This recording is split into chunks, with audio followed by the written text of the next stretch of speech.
big hand, a wonderfully big hand for Eddie Ruiz, the creator of Not That Late Show, the inspiration behind Not That Late Show,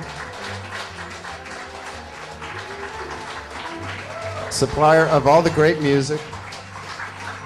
I love this music. And please remember to get an interesting chai tea, glass of something, whatever you like back there. Make yourselves at home. So let's welcome a good friend of Not That Late Show, Mr. Alberto Brian Vega. Please, sir.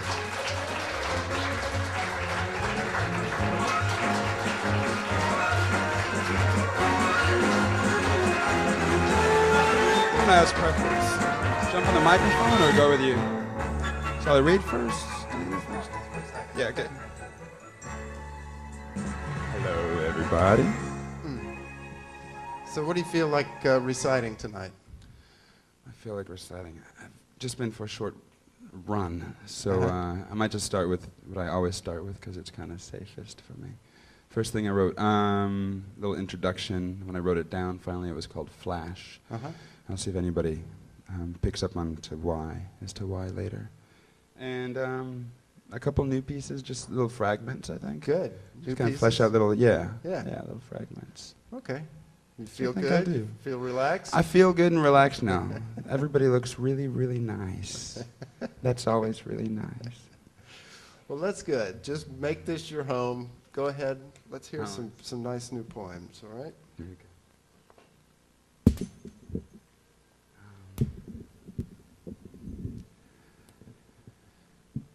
Well, hello there. I was just sitting around not having much fun, and I guess I just needed someone now to call, and announce my last fall. Well, tonight I go to work till just about 6 after midnight. Then from there, I guess I just don't know. Have to wait and see, assess the situation, pulpitize the organization, reach for the hope that caused of that nation. Because right now, I can just tell you this ain't a place. It ain't no place. It ain't someplace else. It ain't that other place in between, yet so far removed. No, man, this just ain't a place. Period. And do you quite understand me? Because right now, the thunder don't roll with it. The lightning can't see the point. The waves have all said goodbye. The tide has taken an indefinite lunch break. Now the forest can't see past those trees, through those trees, from those trees that just ain't there no more. And all of the 2-foot tall stumps scattered across the land at attention are just plumb boards. You still follow what I'm saying? Nah, it don't matter much anyway, because you understand perfectly. You understand perfectly the rules of the game I'm playing. But you see, I'm not playing no game, no cards, no hearts, no women, no shame. All I'm doing is saying my name. And now, what is my name exactly? Precisely, you ask me? Well, I'd have to think about that. Now, think about what I was called when I was born. The voices I heard, the sounds that horned. Is my name the sound of the thunder sent down from God's self? Or is it the rain that repeated my name, repeated my name, repeated my name, repeated? Or is it the cracked window it pounded hard, scratching and screeching, yearning for me to hear it and recognize when I finally broke? Or maybe it was that sweet shell from which when I did finally break, called out a final, called out a desperate, called out a quiet urgent, No, that couldn't be it. No, maybe it was the old man's breathe or the grabbing man's push, or no, it's probably that lady's. And so, Ellen, you know, after this, I'm going on a date with that guy. Oh, you know which guy? You know, the one from the Elders Club? You know, I'm so special, I baked him a pie, bought new shoes, a dress, earrings to match. You know, I'm so beautiful, I look so fine. As soon as this thing gets hatched, I figure that's got to be it, because I remember so much of it.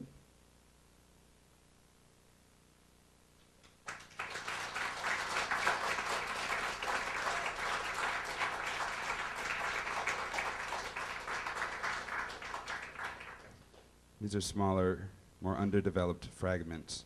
This is how they start sometimes. In drowning pools, we bathe our intentions. Eyes 10 miles wide, not one want goes unnoticed or unwashed. The stench of pining and angst hollows out nasal cavities behind spit-moistened handkerchiefs as heavy as rain-soaked bread. The touch of misled desires, repulsive, repulsed, cheap candle wax and oily water. Malleable and inconstant, we looked so weary, our mothers tear up and turn easternly. If one of us could remember the sound of being held, could we feel our way back to that unfamiliar light? Somewhere William Carlos Williams rolls in his grave, dreaming of the industrious waterfalls of Patterson, New Jersey. Some of this is present for us, but not for him. Nothing he ever wanted. Our eyes as small as antennae, beating behind lids that will not lift to allow any filth in. We're all filthy. Someone isn't doing her job on commerce. The bullet stays nestled in her chamber. We all pull our American triggers with foreign hands, and the bullet stretches and yawns in the barrel of our well-intentioned gun. I'll tell you this much. If we ain't right and none of them are wrong, you know, like they say, well, then we better dang well stay in control. The yellowing teeth of patriotism, an oilcloth gleams on the line bright with promise from a western-bound sun. We'll wipe it clean when it nears Los Angeles and pin it to the Hollywood sign, where it was always supposed to go, original design. La gente de los estados no recuerdan, pero así nos hicimos, así eran, antes. We've stopped singing, reduced to hums, the smallest semblances of chants rung through the rollers, examined on the washboard, vulnerable to critique, and as greasy as the next motion toward tomorrow.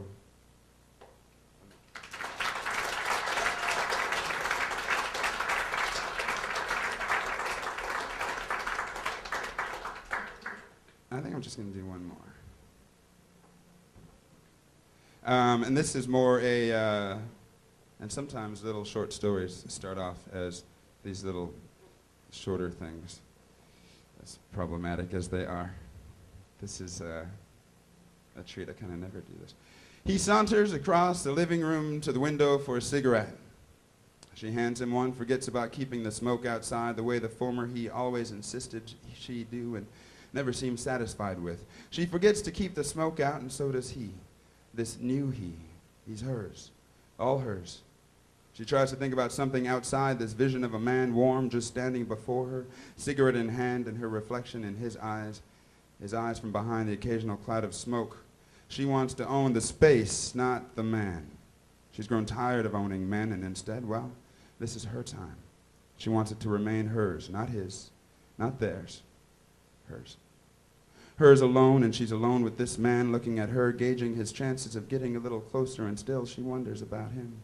She wonders first about her intentions and then about his. What are the chances of their intentions finding satisfactory meeting? What are the chances of her taking one and him hanging around to see it through? No, these are things she does not want to think about. What, she imagines, will he be bold enough to do? She needs a man to be bold now, can't be the one making invitations. There's no way she's looking to give anything away. The cigarettes burn down so slow. She's trying to keep pace with her breath. Don't speed up. Don't inhale too strong. Just stay in control. It really begins to suffer now with memories of control issues and the way the former he, the ex, he always gave her the chance to take it and how she never did. He made space for both of them then, imagining compromises that might be satisfactory for both of them, and in time, she hated him for it. She hated herself for not taking a stand earlier, for establishing some ground, and now for hating him. He was bright and shining as the sun that comes in through the window every morning to light upon her face, resting on her favorite and oldest tattered pillow. As bright as the sun that comes through the very window she stands at now. At the end, there was no taking control, without guilt, without uneasiness, without feeling like she was taking things away. Slow down. Inhale long, sure breaths. Look at yourself in these new man's eyes. She shifts her weight to the other leg and leans against the windowsill. The first compliment he made to her about her body was that she had strong and sure legs.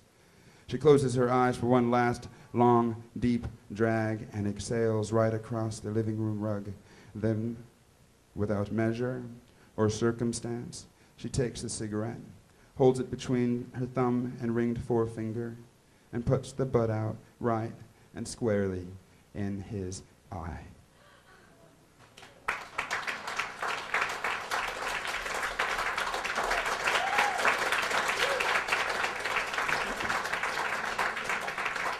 Thanks, Alberto. Thanks. We have to mention a few of our guests couldn't make it tonight, so Alberto said he'd sit in and help us out, and we really appreciate it. Would you like some water, sir? Yes.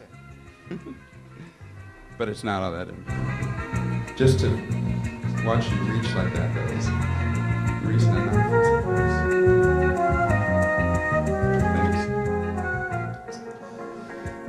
Thanks. So, talk to us about rhythm. Music and rhythm. I can tell you when I got rhythm and Yeah. when I got. Never mind.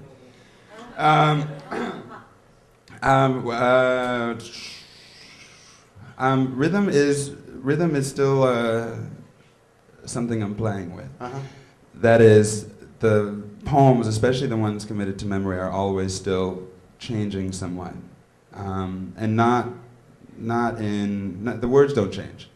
They're set definitely, but the character, personality sometimes changes. The voices seem to change, and so sometimes I'm compelled to go really fast and kind of leave it to the listener. There's that one, the look I never like, from anybody in the audience is this.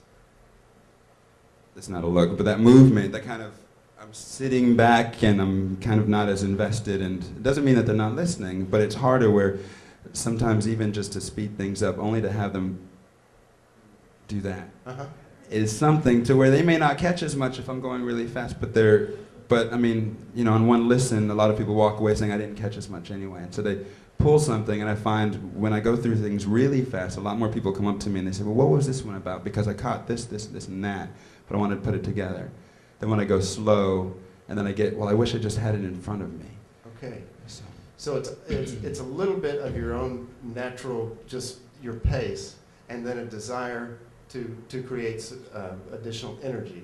That's what it is. I mean, because the form is loose. Even when I'm working with, real poetic form, Mm-hmm. I give myself space in it, and it turns out to keep. But I give myself space, and so the rhythm falls out. I'm always thinking of not delivery, but of somebody reading it aloud. I like the idea of it being read aloud in community, and people sharing it, not a private thing so much as a communal thing. Has anyone ever done one of your poems so you could listen to it? Yeah. Yeah. I mean, well, yeah, not out loud. That'd be kind of nice, actually. But no, sitting down. Yeah, I have people read stuff all the time, actually. Yeah, I ask them to Good. see how the words fall for them. Yeah. That's great. That would probably be very interesting. Yeah, sometimes if they've never heard it and something really new, and I say, what do you think? And something I think that's heavily influenced by rhythm, maybe something I didn't start out writing down, but just rolled a phrase over in my head and kind of fleshed out organically, Right. so to speak. Then I think, the language speaks to a certain delivery, and so I give it to somebody else, and that is interesting. That's good. Yeah, that would be fun, I bet. Yeah. We should get together and do that sometime. Yeah. Do you play an instrument?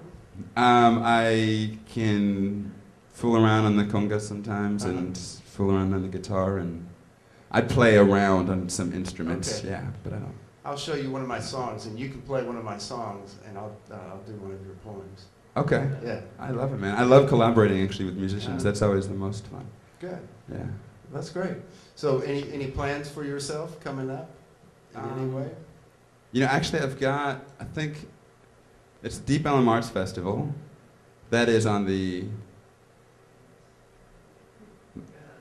9th. I'm getting kind of fed. April 6th. Next Sunday. Deep Ellum, next Sunday. The Deep Ellum Arts Festival, somewhere on Elm. I'll be out there shouting lots of horrible obscenities to people walking by with the company of, 2, 3, 4 other poets. And that'll be going on most of the evening.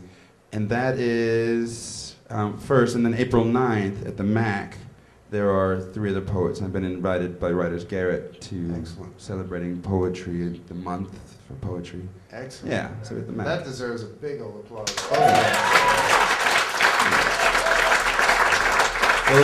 that's exciting. That's good. Things are going to be. It's going to be a fun spring for you. I think so. I'm looking forward to it being really. I'm going to have some rooftop gigs, I think, too. I'm at Futurolops here, so I want to have some big hurrahs on the roof, That's great. Yeah. Okay, well, thanks for joining us. It's a pleasure, Yeah. as always. Good to see you.